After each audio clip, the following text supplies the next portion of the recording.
Good evening, everybody. Welcome to Niners Radio 49 here on location at the Stonestown Galleria Mall here in San Francisco. We're right near out here in San Francisco on this Friday, post-Thanksgiving. I hope all of you enjoyed your happy Thanksgiving, and all of you enjoyed enjoying this Friday night here. We're going to be on for a little bit here on Niners Radio 49. We're on location, on remote, as the Niners already have flown off to Buffalo, heading east to take on the Buffalo Bills for Sunday Night Football. And the kickoff will be at 5:20 Sunday night, and it will be on NBC Sports. And before that will be Football Night in America. So we got a lot to do. We'll go through the rundown of the final injury update, and we got some late developing news as well. So we will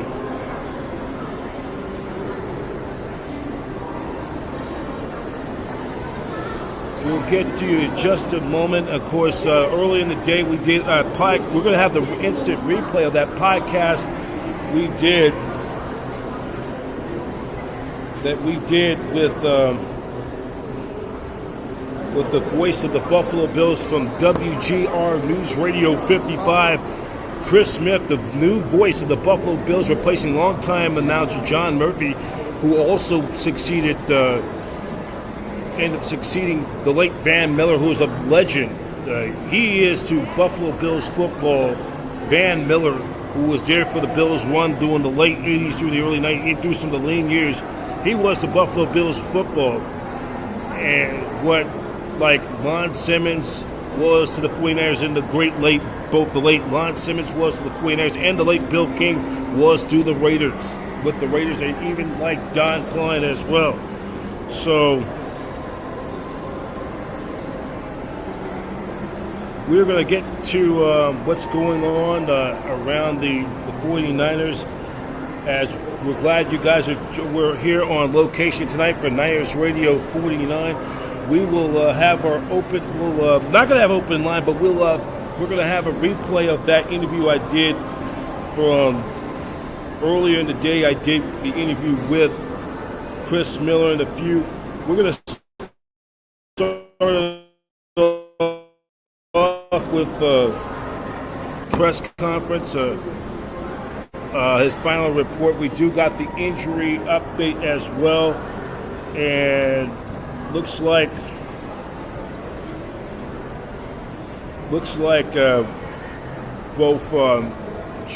Nick Bosa and Trent Williams are not going to play Sunday night, and Brock Purdy has been listed as questionable. Good chance he's going to he's going to probably play, and we are going to just giving you the news on what from the Niners end up signing offensive lineman Sebastian Gutierrez to the practice squad, and they have released offensive lineman Cameron Irvin. Gutierrez, a 6'6", 310-pound, originally with the Denver Broncos, a 26-year-old, is from Pasco, Washington.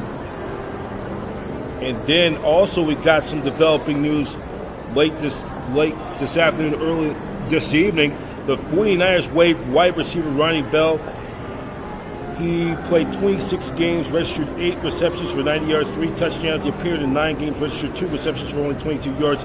That kind of was, you could probably see that writing was on the wall. He probably, a lot of question mark whether he would have made the team back in training camp, and maybe he should have been cut a long time ago, but they've released him.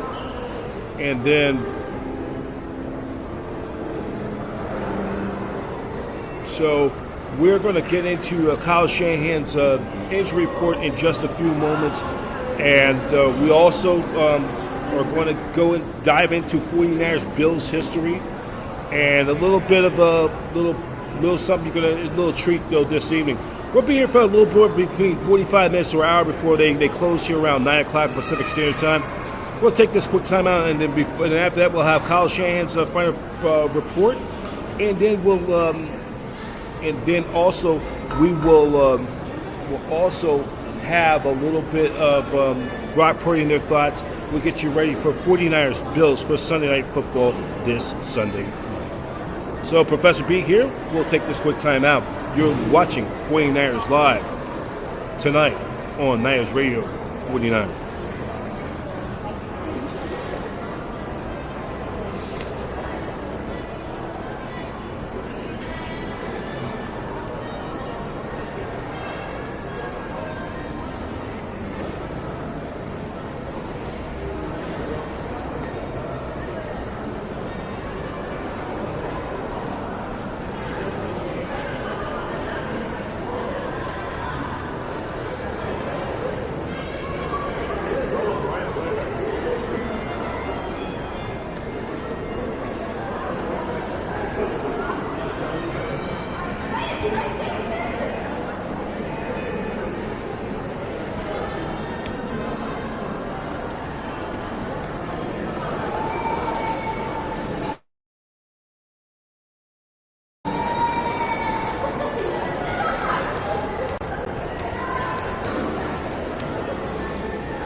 All right, here is Kyle Shanahan's final presser from earlier in the day. Niners getting ready to take on the Bills for Sunday Night Football. This is a final injury report from earlier in the day, and this is the video courtesy of 49ers.com, and it begins right now.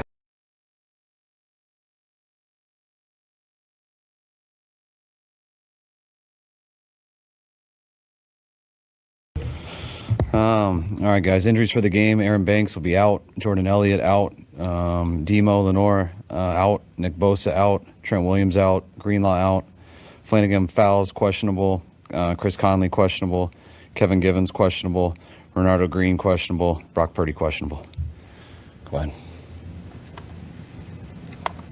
How did Brock fare the last two practices? It was good. Yeah, it's great to get him back out there. I was able to go fully today, so that was a good day. Full practice. Yeah. That would suggest that if he's full, he's playing on Sunday. It would suggest that. Is that what you're saying? He will play on Sunday? Yes. I mean, lots of things can happen between now and then, but right now he's playing, so he's doing good. Had a good day. What's Charvarius Ward's situation? Do you expect him to step in and start or play? Or Yeah, we expect him to play. He had a good week of practice, so it's looking like he's trending towards playing, and excited to get him back out there with us. With Lenore, is that a bruise, that's not ligament damage, right? It's Right. just the banging of the knee. Yeah. It's just deep bone bruise, but Yeah. Yeah, it's kind of like a quad contusion, but it's right on the bone, so it's, in that same area, kind of acts like one, but tried to go all week and just couldn't get it to go. How do you fill in for Banks? What's the plan? We'll see on Sunday, but one of our guys will be up playing that spot. What are your memories of your 2020 game against the Bills? Not loving the situation we're in. We were living in Arizona, living in a hotel. It's it wasn't a fun time in any of our lives there. We were in a hotel, but we weren't allowed to go outside of our room, see people or anything like that. So we got to meet at practice and meet at the stadium on game day. But that wasn't a very fun game. Josh had a hell of a game. They played some good defense, and it was a tough loss. you get involved at all in like just the with the weather situation potentially? How much do you pay attention to that in the days leading up to it, and then how much do you communicate with Jay about just what you guys need for the sideline? Not much. I mean, Jay Bird's going to get as much stuff as he can. You're going to have the heated benches, and guys have the coats for when they come off. Guys usually do a pretty good job staying warm in between series, and when you get out playing, I wish I could go out there and run around a little bit instead of just standing freezing.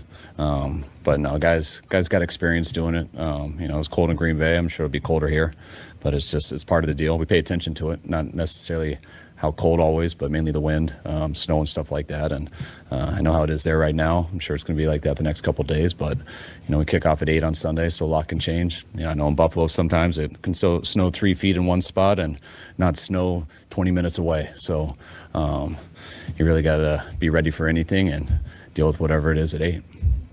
The wind, is there any thought about with Brock that he needs all that strength in his shoulder to be able to throw in that wind, and does that give you any apprehension at all? Well, I mean, I think everybody struggles to throw in that wind, even when you're healthy. So it depends on how much, how fast that wind's going. And I think that's kind of irrelevant for anybody. But Brock wouldn't be playing if he wasn't 100% at it. So, I think the fact that he's going to be playing means he's healthy.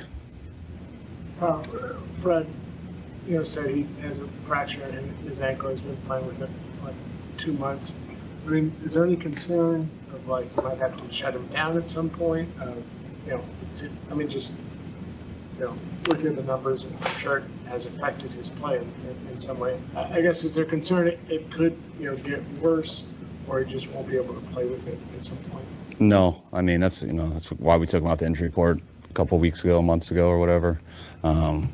He hasn't needed to get rehab for it. Nothing's been changed for anything in practice. Lots of guys are banged up right now, but he wouldn't be playing if it could get worse.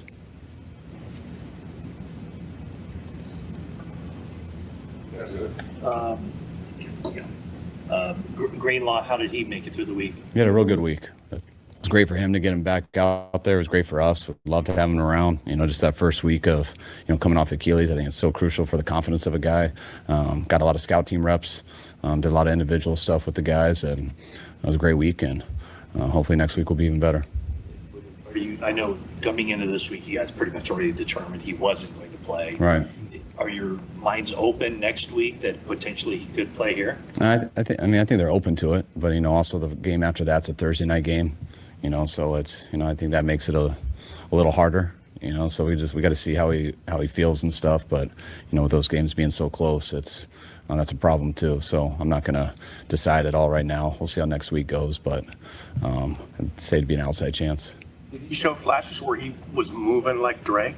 Oh yeah, I mean when guys come back, they come back healthy, So like guys come back and they can move, they got fresh legs, they can go. But it's about getting that confidence to react. They've been moving full speed for a while before they come back to football. But when you come back to football, it's not really planned running and stuff. You got to react and cover people and backpedal and stop on a dime and go explode forward. So it's more about guys just getting that confidence because it's such a traumatic injury when that ripping your Achilles and stuff. So he moved great. It's just about building that stamina, building that confidence up so he's ready to get into a football game. Have you any sense of when Trent or Bosa could return? No, I mean, we understand kind of what's wrong with them. It's just kind of how it heals.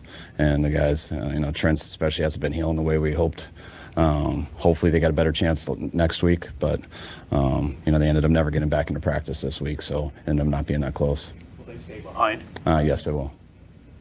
All the guys who are out will stay behind. I believe so. Thank you, Kyle. All right, guys.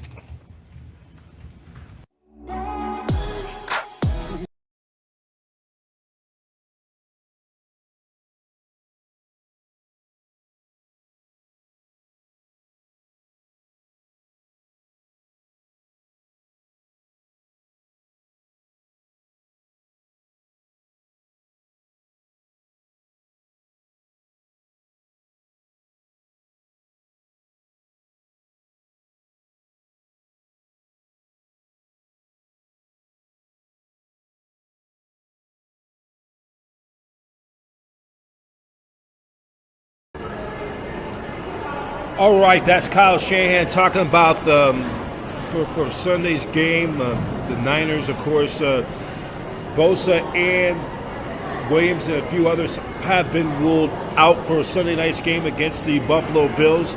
Also, the 49ers late this afternoon, early in the day, have waived wide receiver Ronnie Bell. So, Niners making some transaction moves as well. They've released him, and we wish him well wherever his next venture is going to be. So now on our Niners Radio 49 next segment, we're going to hear from Brock Purdy. Brock Purdy, his thoughts. Niners will be able to go against the Buffalo Bills, and we'll hear about his thoughts, which begins right now.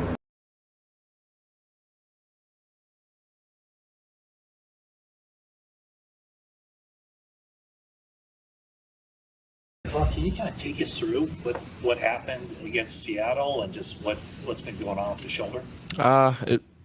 It was just throughout the game and all that kind of stuff. I'm not really sure when or what, but with where I'm at now, I feel good. So going into this game, I'm excited to be able to play. So When did you turn the corner? You thought we were out there earlier in the week. It looks like you weren't doing much, and all of a sudden today you were. Was it yesterday or what? Just throughout the week and stuff, the different things that we did in terms of like a throwing program, I started feeling good. What was that? Probably Thanksgiving yesterday. So, that's when I practiced and felt good about it. So, and then today I felt really good at practice too. So. Was there, Kyle said you had to go back for a second MRI. I was like, did we miss something? Last week, are you having some natural concern of is this serious? What's going on here? Yeah, anytime you go through an injury and stuff like that, you want to know what's going on with your body and what, how long something could be, or if something's serious or not, if you're healthy or not. So all those things definitely ran through my mind, but glad everything was clean within the MRI and knowing that we had a plan to get ready for this week, and I'm ready to go now. So. Yesterday at practice, were you able to make all the throws? Yeah. Yep. That's got to be a relief. The weather conditions, wind that you might have to deal with in Buffalo, just how important is it for you to have full arm strength ready to go? Oh, for sure. If I'm out there playing, which is the plan, then I'll be able to make every throw that we have drawn up. So I wouldn't go out there playing, not 100%. I want to go out there feeling really good and have the confidence to make every throw. So that's the plan. I think you played, 45, 48 games in college. I don't know if you ever missed a game. And then here you played, including playoffs, I think 37 in a row. What was it like to not be preparing to play for a week? Yeah, it was, it was tough. Going into the week, I had the mindset of, all right, I'm going to see how I feel and I want to play. And then obviously I wasn't able to and wasn't ready. So for me, mentally, it was like, all right, this is different. It's new, because I've always been able to find a way come game time to be ready to play for my guys, both in college and the NFL. So last week was definitely new, going into it knowing that I can't play and then obviously supporting Brandon and getting him ready and stuff. It was all new. So, but I'm glad we're moved on, we're healthy and ready for this one. When was the last time that you were not able to start a football game? Yeah. Maybe my junior year of high school, the first 3 games due to mono. So I think that was the first time. Last year against the Rams, we just sat me or whatever.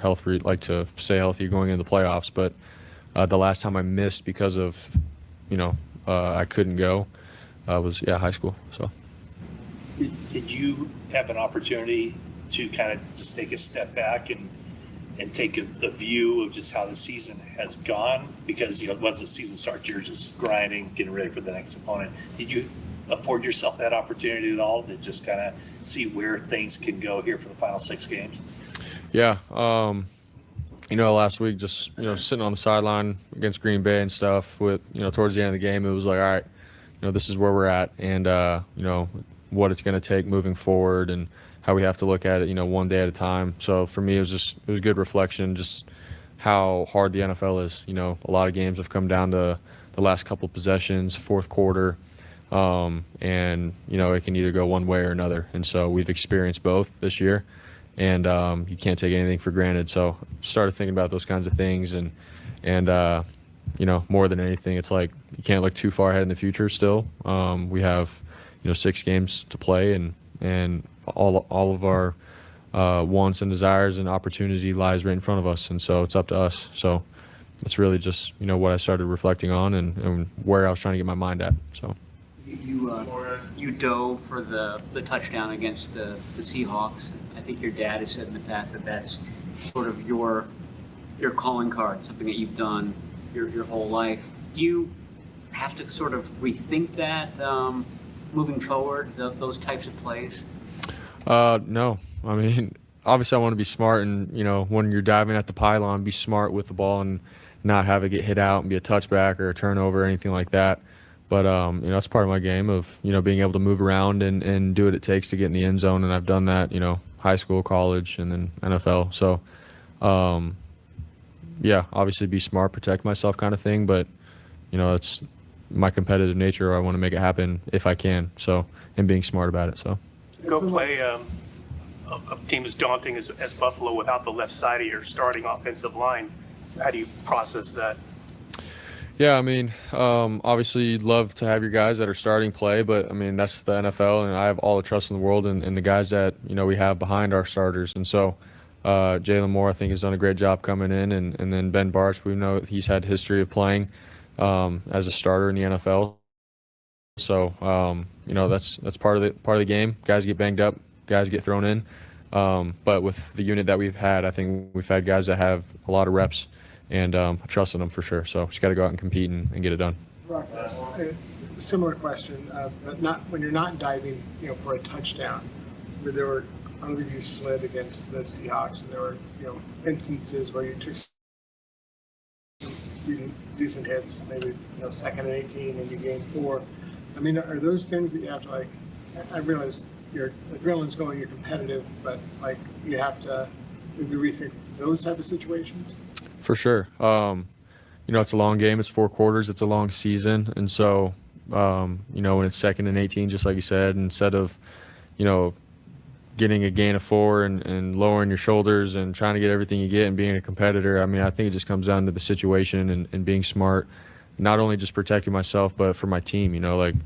I want to be available to play and compete for my team and my guys around me. So definitely got to think about all of those things and just be smart. How can I check the ball down, get the ball into a tight end or receiver's hands, running back's hands as a check down.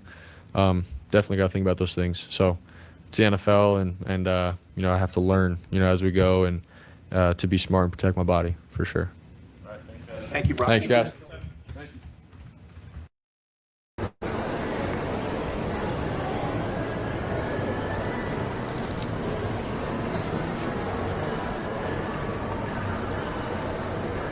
All right, that's Brock Purdy talking about Niners as they're getting ready to take on the Buffalo Bills for Sunday Night Football on NBC.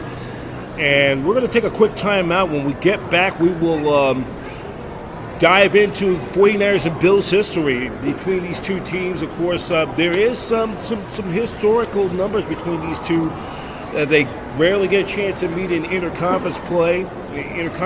There is some games. There's one game we'll get into.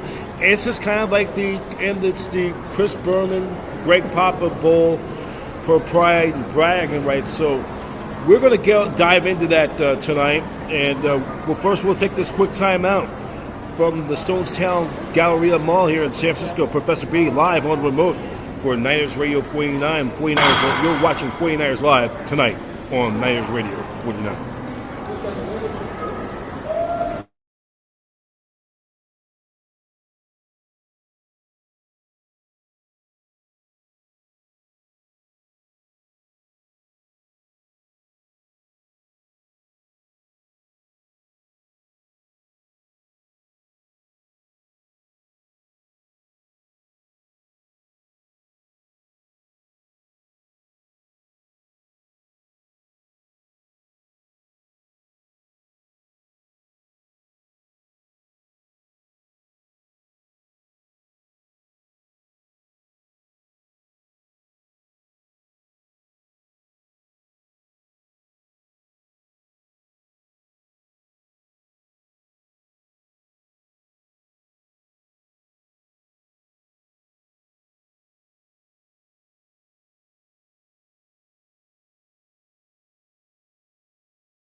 All right, welcome back to Niners Radio 49. You're watching 49ers Live tonight here at we're over here at the Stonestown Mall Galleria here in San Francisco. Professor B here. As we continue to preview the 49ers and Bills, we're going to go back in time, go back to Niners and Bills, a flashback game in a moment. But, you know, the 49ers and Bills had some great games in this long-time series. You could go back as far as the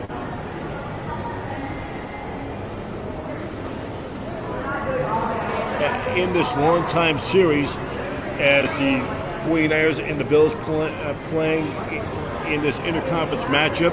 But there was once upon a time, back in the late 80s, early 90s, the 49ers, of course, in the 80s were the team of the decade by winning 4 Super Bowls.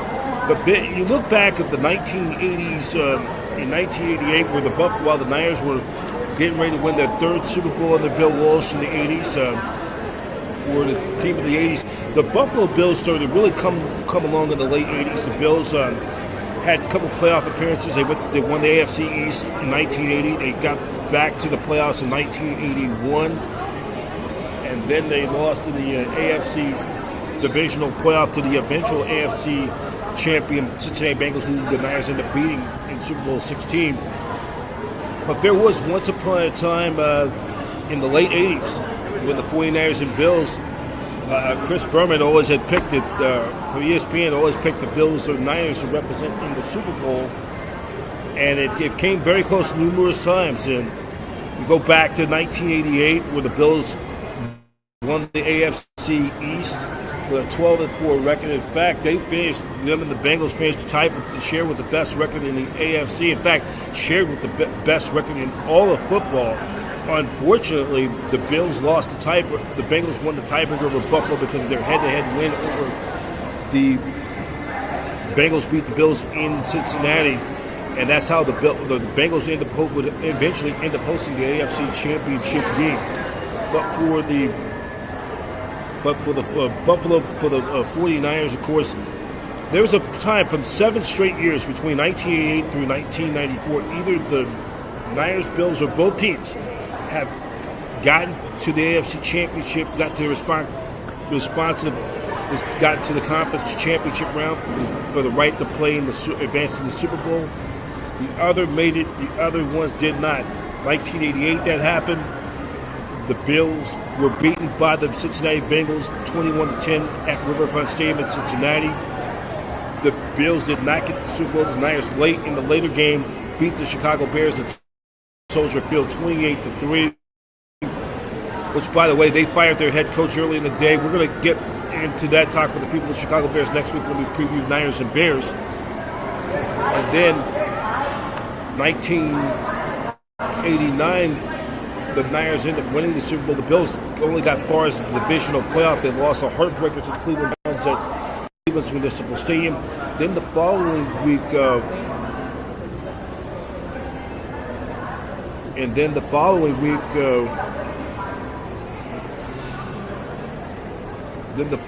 they end up, in 1990, it came so close, especially in 1990. The Bills in the early game routed the Raiders 51-3. It was 41-3 at halftime. And then when the Niners played the New York Giants in that memorable NFC Championship game, the Niners came within 4 seconds of possibly being a Niner-Bills Super Bowl. Joe Montana got knocked out of that game by Leonard Marshall. And then Roger Craig later fumbled the football. The Giants got the ball back. Then they later marched down the field. Matt Barr hit the game-winning field goal as time expired, and the Giants were on their way to Super Bowl 25 as they would beat the Bills as Scott Norwood missed the game-winning field goal.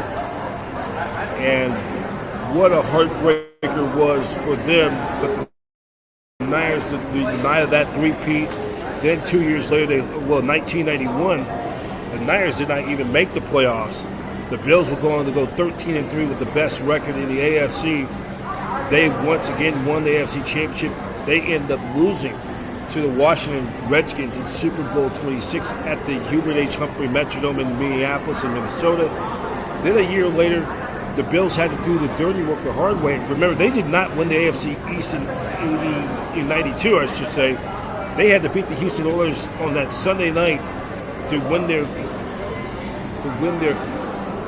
88, 89, 90, 91, to win their 5th consecutive AFC East title.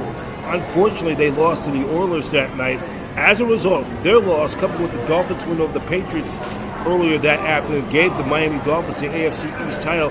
They both finished tied with identical records of 11-5, tied for first with the same identical records. But the Dolphins, even though the two teams split in the regular season, the Dolphins end up winning the tiebreaker based on the better divisional record. So the Dolphins end up getting the number 2 seed, guaranteed the first round bye in the number 2 seed, while the Bills, at the best case, would have to sell as a wild card team, and the Bills had to do it the hard way to get back to Pasadena.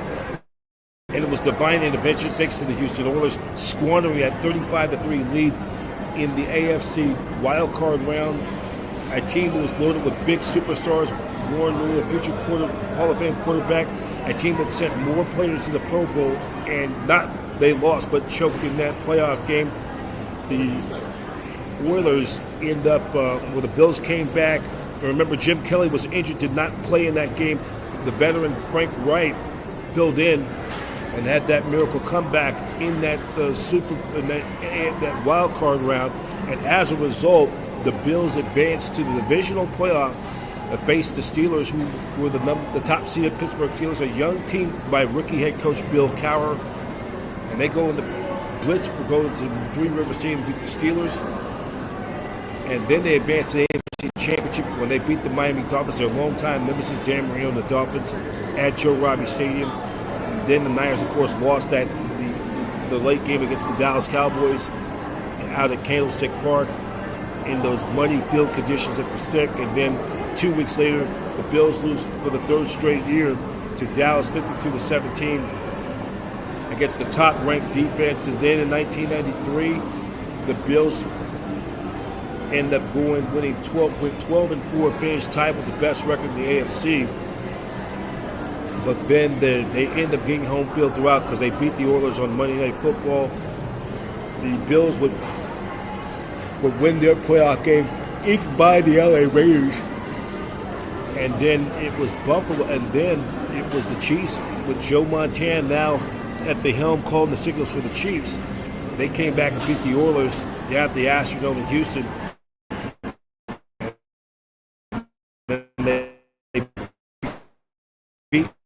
They beat the Chiefs in the AFC Championship game. Joe Montana got knocked second straight year, but then they would go on the NFC Championship, and then the Bills lose to Dallas in the Super Bowl for the fourth straight year. But in perspective, this is going to be a Chris Berman, a legend, big 49er fan, love the Niners and Bills, and he's a huge San Francisco Giants fan. We're going to pull up in our archive in this from a few years back. This was Chris Berman and his thoughts about every year. I think for 10 straight years, he picked the 49ers and the Bills to represent in the Super Bowl, which it has came very close at numerous times. You know, and we're going to show you that clip. This is going to be a fun clip I've been wanting to do for a long time. So we're going to show you that clip just a moment. Professor B here at Stonestown Gallery for Niners Radio 49 will take this time.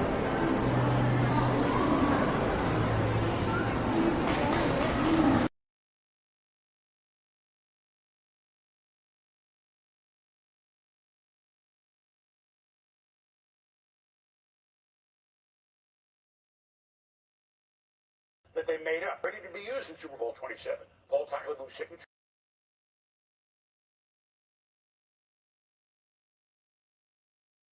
Speaking of streaks, the Swami once upon a time picked San Francisco against Buffalo in 10 straight Super Bowls, 12 in all. Remember? If you paid attention the last 3 years, you know what it is. It's San Francisco against Buffalo. For the 5th straight year, for the 6th straight year, since 1988, we've made the same pick. For the 8th straight season, for the 9th straight year, for the 10th straight year, San Francisco against Buffalo in the Super Bowl. After a lot of thought, I'm going with the Bills and the 49ers. Really? Speaking of streaks, the Swami once upon a time picked San Francisco against Buffalo in 10 straight Super Bowls.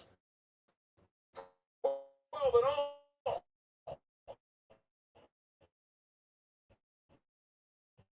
Remember? If you paid attention the last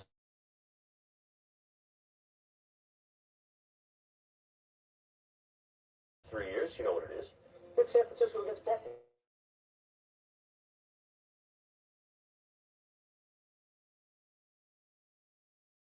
One or the other made it to the Super Bowl from 88 to 94, but never at the same time. Thought I had it nailed in 92. I still have the ball that they made up, ready to be used in Super Bowl 27. Paul Tyler's signature on it and all. The Bills made it, the Niners did not. Earlier that season, they played at Candlestick, the first ever game with no punch. Jim Kelly, 400 yards, 3 TDs, 2 to Pete Metzler. Steve Young, 400 yards, 3 TDs, 2 to John Taylor. 34-31 Buffalo, almost 1,100 yards in total offense, and no punch. No one circles the wagons like the Buffalo Bills. Ah, memories.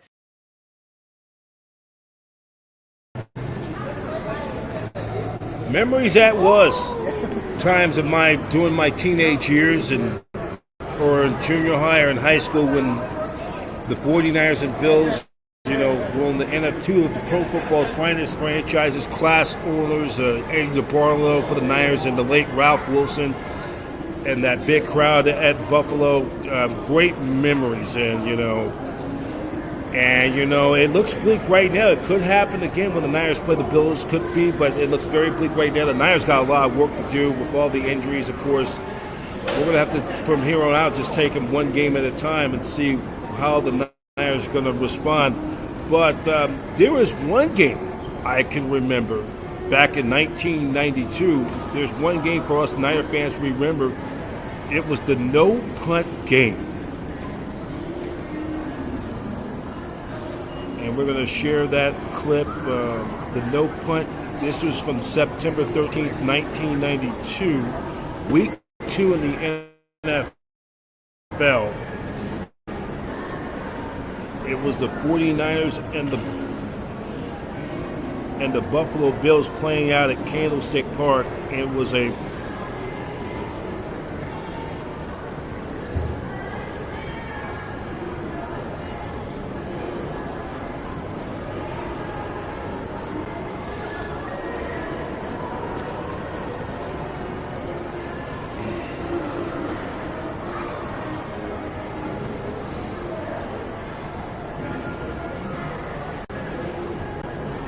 Here we go. So this was one of the classic shootout games early in the year. We're gonna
Here we go. So that's how it went, and then that's really a bummer that those two teams never hooked up in the Super Bowl. So that's how it is sometimes. And before we take off, we're going to have one more Niners radio flashback. This was one of the fun games. We look back at 1995, a clip everybody remember. Niners and the Bills. This was back on a Sunday night, late November, early December, at 3Com Park at Candlestick Point. Niners and the Bills. As we're going to show you that clip. This is from courtesy of NFL Films. So hope you enjoy this next clip. We're about to show it to you in just a moment.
So we're about to show you that 49er highlight from 1995. Niners and Bills highlight begins right now.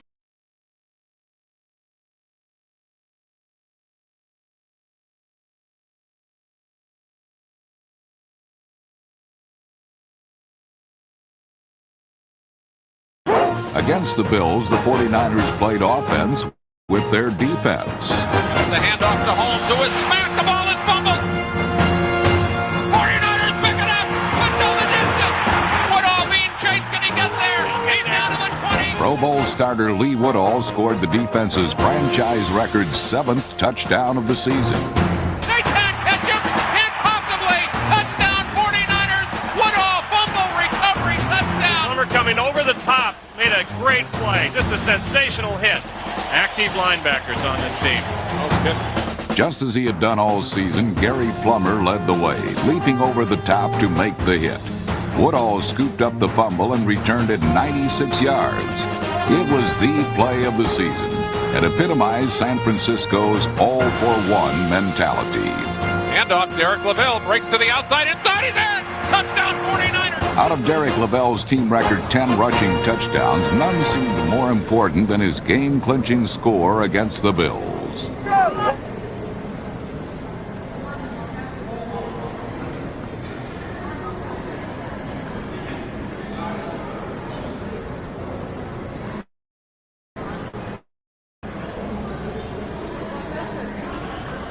All right, so that was one of the highlight games of the year. That was a Sunday night game on ESPN. The Niners and the Bills at Recon Park at Candlestick Point. The Niners ended up winning that game 27-17. That was one of the when Gary Plummer laid that hit on Derek Holmes. The ball popped was the Bengals. They were getting ready to tie that game, and the momentum definitely shifted over back with the 49ers. Lee Woodall picked up that loose ball and ran it all the way back for a touchdown. And that was the key of the game, and the Niners won. That was a big win on ESPN Sunday Night Football. And that was that clip courtesy of NFL Films, the great Harry Callis, and then, of course, the great legendary Joe Starkey, along with the late Wayne Walker on the Niners' old flagship KGO News Talk 810. So that was another great 49ers, Niners Radio 49 flashback, looking back to that game, Niners and Bills from 1995. By the way, both teams did go on to the playoffs. The Niners would win the NFC West again, and the Bills would win the AFC East for the 6th time in the last 8 years, and for the 8th time in 9 years that the Bills, or the 7th time in 8 years that the Bills were back into the playoffs. But unfortunately, both teams, the Bills would beat the Dolphins, and they continued to torment their rival in the AFC wild card playoff, ending Don Shula's Hall of Fame coaching career in his final game up at Buffalo, while the Niners would lose. The Niners, following their bye week, would lose to the Green Bay Packers from Brett Favre, 27-17, out at Recon Park at Candlestick Point. Well, that's going to do it for tonight, Professor B. We're here at the Stonestown Galleria. I'd like to thank all of you watching Niners Radio 49ers live tonight. And check us out on youtube.com/@NinersRadio49. Please click the subscribe button. Our mission is trying to get 1,000 subscribers. We give you all kinds of content throughout the year. And, we continue to build this thing up. So that's it for now. Professor B getting ready to sign off. And so long. Thank you for watching 49ers Live tonight. 49ers, and if you want to watch that podcast on Behind Enemy Lines, where I did the interview with Chris Brown, the new voice of the Buffalo Bills on the Bills flagship radio network on WGR 55 News Radio, check us out on youtube.com/@NinersRadio. So that's it for now. Professor B signing off. Thank you for watching tonight, and if you're still out and about tonight, please be safe out here on this Black Friday. Be safe and watch your surroundings. I am checking out. Thank you for watching 49ers Live tonight on Niners Radio 49. 49ers Live tonight is, and a reminder, 49ers and Bills Sunday Night Football will be out at Keys Art Pub.